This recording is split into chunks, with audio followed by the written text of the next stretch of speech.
Bem-vindos, então, ao nosso curso de filosofia. Estamos, então, na nossa aula 10. Hoje vamos, então, começar a estudar Aristóteles, estudando, então, um pouco sobre a sua vida e as suas obras.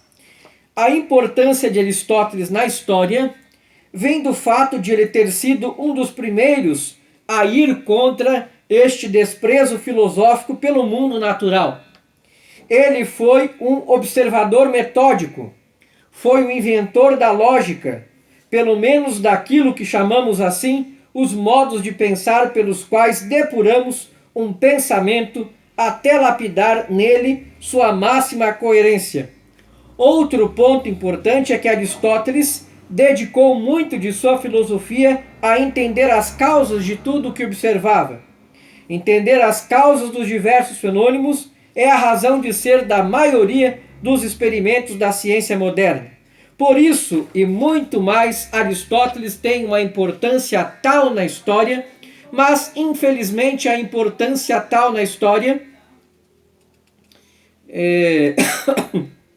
Mas infelizmente essa importância do pensador de Estagira nem sempre é lembrada nos livros de ciência de hoje, muitos dos quais preferem recordar apenas as teorias científicas erradas do grande filósofo e não a sua contribuição aos fundamentos da ciência.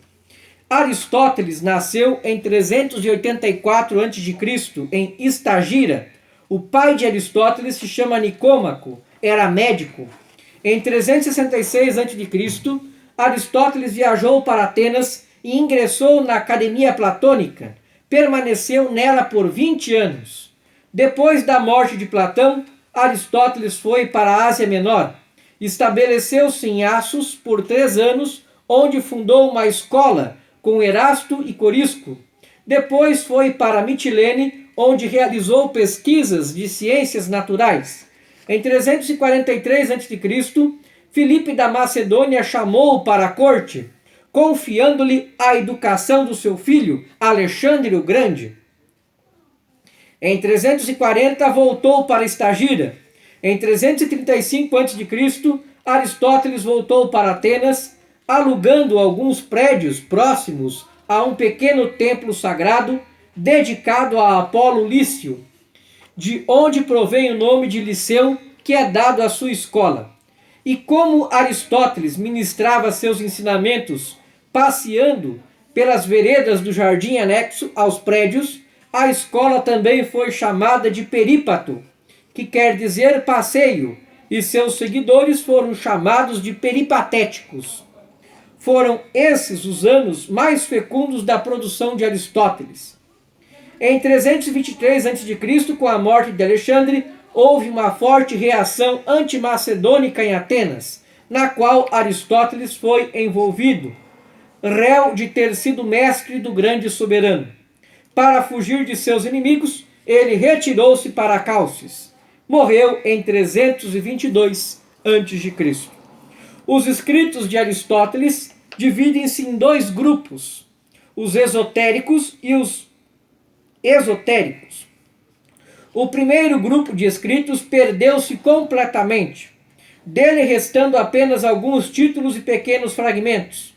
No entanto, chegou até nós a maior parte das obras esotéricas, todas tratando da problemática filosófica e de alguns ramos das ciências naturais.